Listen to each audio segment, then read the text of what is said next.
This is Paul Newman, and if you are seeing this screen, I am hoping to assure you here that the live stream will start very soon.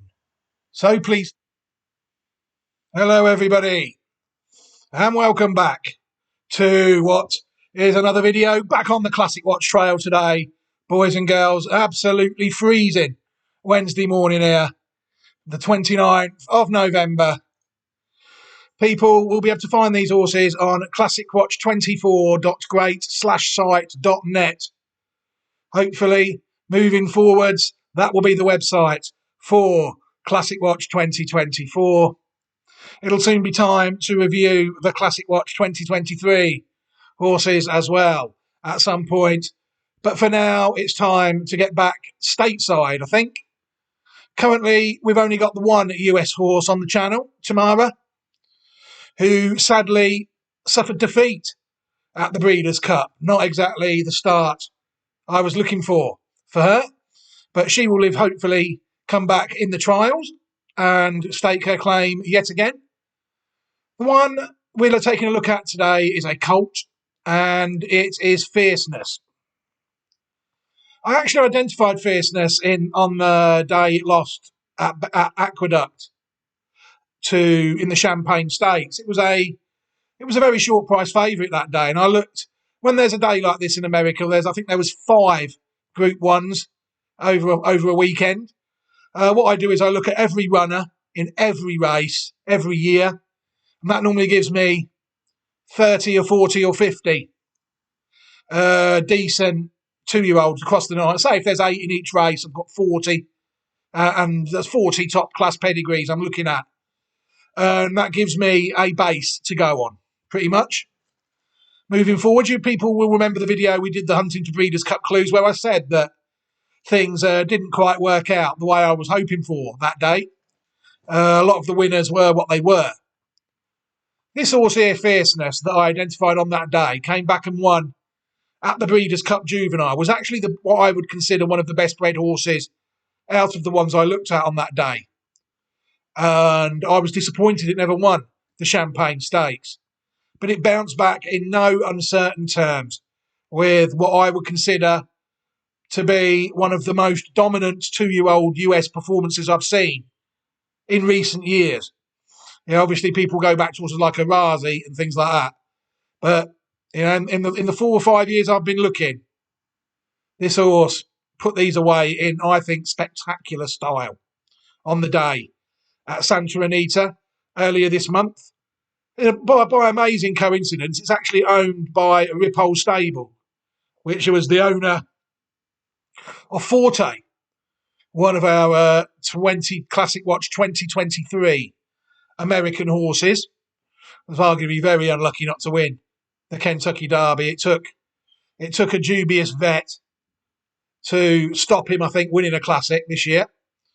This one here, Fierceness, sired by a relatively new sire, City of Light. I think this might actually be his first crop, or his second. City of Light, out of a dam called Nonabella, who is sired by Stay Thirsty. Is already a horse racing millionaire in dollars after 3 starts, courtesy of his romp at Santa Anita. Todd Pletcher is the trainer, and I'm hoping this horse is a classic horse without any shadow of a doubt. I thought it might be when I looked at them 5 races. The pedigree of the horse, people will see that it is family 20 Fierceness. And there is some very close relatives to this horse that are actually quite good. But first, as things first, what we'd always do first is we will look at the first 4 or 5 dams and see what we have.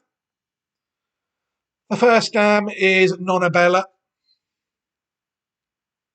And people will see there that she was actually in the first 3 in 3 of her 5 starts, winning $63,000. And you'll see there that the City of Light and Caravaggio, more foals to come. Nonamia, no pattern race form, according to this. So not Nonamia, Nonabella. The second dam is in fact called Nonamia, foaled in 2007 sired by Empire Maker. You'll see there that another quite a consistent horse. Look, in the first three, in five of his her 7 starts, winning two, and a little bit poor prize money as well, $127,150. You'll see there that she was in fact placed in the Group 1 Frisette Stakes at 2, and she was also placed in the Group 3 Tempted Stakes at 2, and you'll see there that the horses are starting to come through already, and we'll look at them after we've looked at all the dams. The third dam of the horse Fierceness is called Holy Boubette. Holy Boubette was foaled in the year 2000, and you'll see that the pedigree is slowly but surely improving, I feel. This horse was in the first 2 in 8 of her 13 starts, winning 6 of them, and again, more prize money, $240,000, near enough, $241,000. This horse foaled in 2000 and sired by Holy Bull. It's actually second in the Group 3 Chaposa Springs handicap and was a winner of a couple of minor American stakes races, of which there are hundreds and thousands every year. So it's a stakes, Group 3 placed dual stakes win in the third dam, Holy Boubette, and there we go again. A nice little clue there. The fourth dam foaled in 1983. Only raced once in her career, Juliac, foaled by Accepta, out of a dam called Juliet. You'll see there that Holy Boubette is the dam that we looked at. She is the third dam. Obviously, she is the dam of the third dam of this horse. Something would be quite wrong if it wasn't. And the fifth dam foaled in 1966, Juliet, sired by Nearctic, out of a dam called Hop and Skip. You'll see she saw plenty of action in her career, which was common in those days, finishing in the first 3 of 18 of her 42 starts and winning just under $60,000. She was second in the Fashion Stakes, third in the Progress Stakes. She ran against some good horses. That's about all they can say about her. I mean, that says it all, doesn't it, really? I don't know why people just don't put anything. Why don't they just leave it blank? If ran against good horses is an indicator of any ability of any horse. But in this occasion, this is a very well-bred horse. Hop and Skip is the next dam, foaled in 1962. So you'll see there that there was already a couple of clues quite closely related to this horse. We've seen a couple of dams of this, dams of that, and that is exactly the sort of thing that we like to see when I'm looking to identify horses. For things like this, people have to be able to predict what these horses are going to do before they do it. This horse was, I think, when people see the price of this horse when it won at the Breeders' Cup. I'm not going to mention it because it's not all about that. It's just about my ability to identify horses before they do what they do. And that's a pure case and example. I seem to have a distinct advantage where it came to this horse because a lot of people had dismissed it on the back of one bad run. Obviously, that wasn't the case. Form is temporary, class is permanent, especially so in horse racing. These horses are not machines. People have to trust the pedigree and just make sure that they get involved and pick the best ones, really. That's all there is to do it. There's no rocket science, just plenty of hard work and an eye for these things. There's no shortcuts. Right, we're going to take a look at now some of the relatives of Fierceness before we look at the horse win. In the immediate pedigree, we've got horses like Outwork that people saw were mentioned there. He was in the first 2 in 4 of his 5 starts and won just over $700,000. Sired by Uncle Mo out of Nonomia. So the dam, as we know, is a half-sister to Outwork. Outwork is at stud now. He was a winner of the Classic Trial, the Grade 1 Wood Memorial. And he was also second in the Tampa Bay Derby of 2016, as well as winning the 2016 Wood Memorial Stakes. People will see there that he is in fact at stud. Take a look at his stud record now. He's doing okay. Sire of 17 stakes winners, but only 3 have managed to win at graded level. You'll see that's what I say. There's so many of these stakes races. If the horse is racing in America, if they can't find one for it, then they are struggling. That's why I tend to only look at graded races in America. And you'll see there that 11 individual winners have won 17 total stakes races. You'll see there that the best crop really was the last one, both in numbers and in quality so far, which is always good stead. You see the best progeny, Bright Work. Of course, the horse that was identified that's been going around in these races that we've been looking at won the Spinaway Stakes. Of course it did. Group 1, it was one of the A-bred, the A line, the American bred colonial horses, which means I dismissed it straight away. But it did win the race. And then we've got Leave No Trace as well, which won the Spinaway Stakes of Group 1 as well, and was second in the Breeders' Cup Juvenile Fillies, and was third in the Frisette. So it's aside some decent horses when it can as juveniles. Outwork. Another one that is related to, we saw a clue there, is Cairo Prince. Cairo Prince was foaled in 2011 by Pioneer of the Nile out of the third dam of Fierceness, Holy Boubette. Again, high ceiling. Cairo Princess, again, in the first 2 in 4 of his 5 starts. Winner of $562,000. Cairo Prince won the Group 2 Nashua Stakes at 2 and was second in the Remsen. Pretty sure that's a 3-year-old race, but it says Group 2 there.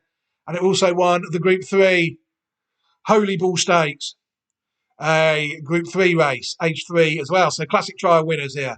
Cairo Prince and Stallions. You'll see they entered stud in 2015 at Airdrie Stud. And we can take a look at that one now. You'll see available for $15,000 in 2024. All right, saying it 2 there, Remsen as well. So the Remsen must be a Group 2 race. My mistake. Look at the stud record of Cairo Prince. You'll see it's very good. This is a good stallion. It's been solidly producing graded stakes winners, at least 1 a year, all crop really. Very good stallion, sire of 31 individual stakes winners and 8 individual graded winners, and in total 50 stakes winners and 10 graded winners. Very good stallion. So this horse has got a chance. It's a Group 1 Breeders' Cup Juvenile winner, and it's going to stud if it stays fit, this horse, Fierceness. You'll see there, I've shown there that it's related to 2 Group 1 producing stallions already, and it's not even ran in its 3-year-old campaign. Very encouraging that Cairo Prince seems to be a good sire of 3-year-olds. A lot of his 3-year-olds seem to be hitting the spot in relation to his 2-year-olds and his 4-year-olds. Very encouraging stallion, this Cairo Prince. You see there the progeny. You've got horses like Royal Charlotte, a Grade 2 winner. So he might not have sired a Grade 1 winner yet, by the look of this. Certainly knocking on the door with many a graded stakes winner at Group 3 and Group 2 level. Very good stallion, only 10, but very interesting horse. Cairo Prince. We're now going to go back, really, if we look at this site now, Family 20, the dam we're interested in, really, is the 8th dam. No, sorry, I've already established it's actually the 9th dam of the horse called Now What. Now What was foaled in 1937, sired by Bahram. And if we look at Family 20 on the legacy site, if we can find Now Then on here, people will see that it really is very interesting. First things first, It is a direct descendant of the Eclipse mare of 1775. I don't know how old this site is. The most recent common ancestor of Modern Family 20 is a 1751 horse. However, there is reason to believe that the Eclipse mare is misplaced as her daughter. 10% of today's Family 20, obviously branched out into 20C and 20D as well. The Eclipse mare of 1775, you'll see there, if people follow it, they get straight to now what the filly are in 1937. That is the 8th dam of our horse. It's a very well-bred horse, everybody. It's just a matter now of finding out where we are. Now what's in 1937, you'll see there.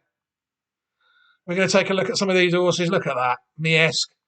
I mean, this horse is very well bred, it's fair to say. Some Runner was a mare foaled in 1990.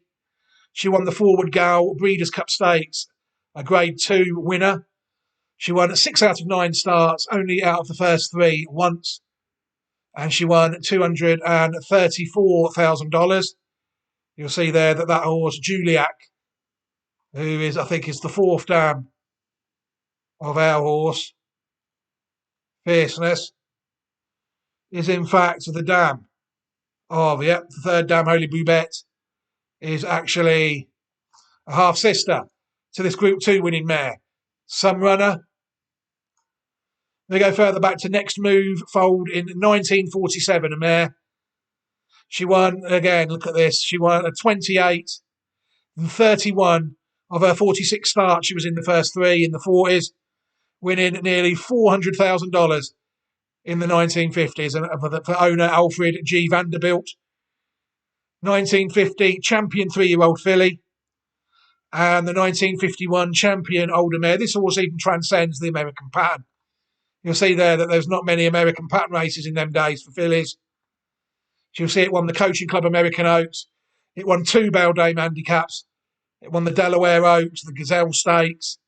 A lot of these races are very good, big races these days in the pattern. Next Move, very good horse. Pateski is another one. A horse foaled in 1990. Again, only out of the first 3 once in 11 starts, winning 7 of them. Another racing millionaire on this line, $1.2 million on this line. A Canadian horse of the year, and Canadian Triple Crown winner, euthanised at 2001 due to colic. Very good horse and former stallion, Pateski. You'll see there that Next Move is the 4th dam of that. The horse we just looked at, I think Next Move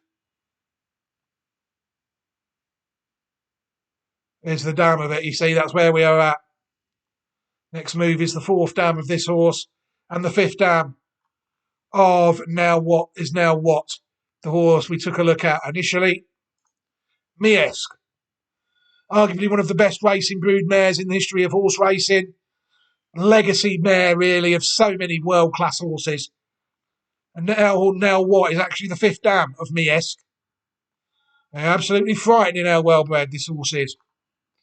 Miesk was never out of the first 3 in 16 starts, winning 12 of them, winning $2 million. You see there, she won at 2, she won the Prix Salamandra and the Prix Marcel Boussac. It was at 3, she won the British Guineas, the French Guineas, the Jacques Marois, the Moulin, the Breeders' Cup Mile. At 4, she won the Prix d'Ispahan, the Jacques Marois, another Breeders' Cup Mile as well. Designated Render Course mare, and so many world-class horses. It's a breed line. What we've got really with this dam on this line is a legacy within a legacy, because Miesk is a legacy-defining mare of modern days, like Urban Sea and them, world top class. And for her to be only a small part of the big puzzle when looking at the horse we've identified, absolutely incredible. The pedigree of this horse, Fierceness, it's fair to say. You'll see there that where we are, we've got other horses you'll see there that we could have easily shown you that descend from the Miesk line. a King Mambo, East of the Moon. Horses still going round to this day. Coming from this line, you've got another horse there, like the French 2,000 Guineas winner, Lucayan. That was a good stallion, from what I remember correctly. If I remember correctly, sorry. Could have easily opened all these up, but they're only such small parts of this massive pedigree our horse has got. Fierceness. Absolute brilliant horse. Absolute pleasure to be able to bring horses like this to the world for free. And now, before we wrap this video up, I think it's time to just watch the horse win, and then we can call the video a day. Watch this. Going in. In the gate. And they're off in the FanDuel Breeders' Cup Juvenile presented by Thoroughbred Aftercare Alliance. And General Partner goes straight to the front. Wind Me Up is flashing good speed, and Fierceness is up and on the pace as well. Muth is a close-up fourth. He's followed by Timberlake between horses, and Prince of Monaco is down on the rail in a little bit tight as Prince of Monaco having to steady off horses' heels. Locked is at the back of the field. He races on the inside of Noted, and in between those two, it's Cuban Thunder. They swing onto the backstretch, less than 6 furlongs to run, and its General Partner, prompted by Fierceness, a half length away second. Muth inches up a closer third. Wind Me Up is in fourth. Prince of Monaco guided off the rail now in fifth between rivals, 4.5 lengths off the lead. Timberlake is just outside of him. They're followed by Noted, Locked, and Cuban Thunder. There's a half mile left to run, and General Partner is the one to catch, leads by a half-length steal with Fierceness right to him in second. A length back to Muth in third. Timberlake moving in tandem with Prince of Monaco between horses. Wind Me Up is back to sixth. Locked is hard-ridden, not responding at this stage. Outside of him comes Noted, and 2 more to Cuban Thunder. They're a 1/4 mile from home, and Fierceness has run by General Partner, confronted by Muth. These two arrive at the top of the stretch together, and Fierceness is running a big race, opens up a length and a half. Muth in second, then Prince of Monaco and Timberlake, and Fierceness making amends in a big way. The real Fierceness shows up in the FanDuel Breeders' Cup Juvenile presented by Thoroughbred Aftercare Alliance, strolling in under John Velasquez by more than 6 lengths. Muth was second. Locke found his best stride late, followed by Timberlake and Prince of Monaco. What Fierceness a magnificent powering down the performance. stretch with a vulgar display of speed. What a magnificent performance there from Fierceness. It's safe to say that, you know, he destroyed them other the Group 1 winners that I'd found, Locked, Muth, and Timberlake, that were discussed in the past video, that I said that he couldn't side with them on pedigree. This was the one I wanted out of them 5 days, to win them 5 days. But it wouldn't, then it's horses for courses, you see. It wouldn't have, the horse would not have been underestimated to the extent it was on the day by everybody else on the whole planet, really. Look at what odds it went off at. Apart from yours truly, you know, form is temporary, class is permanent. You know, I'll just leave that. That will be the overrhyming message of this video. The horse's pedigree is there. And now it's just a matter of, will the horse kick on and develop into a classic prospect? Right, I'm going to leave this video here, everybody. Thank you very much for watching. Thank you very much to everybody for supporting the channel. It is very much appreciated. What I will do at the end of the video is I will give everybody an opportunity to subscribe to the video who have chosen not to up to this point. And I will also leave a playlist. I won't leave all the 2-year-olds because it's American horse this. So I will leave the American playlist as well. So everybody can watch in, can look at all the American videos, the content related to American horses on the channel so far. Excuse me. But for now, I'll leave the video there, everybody. Take care for now. Look after yourselves, and goodbye.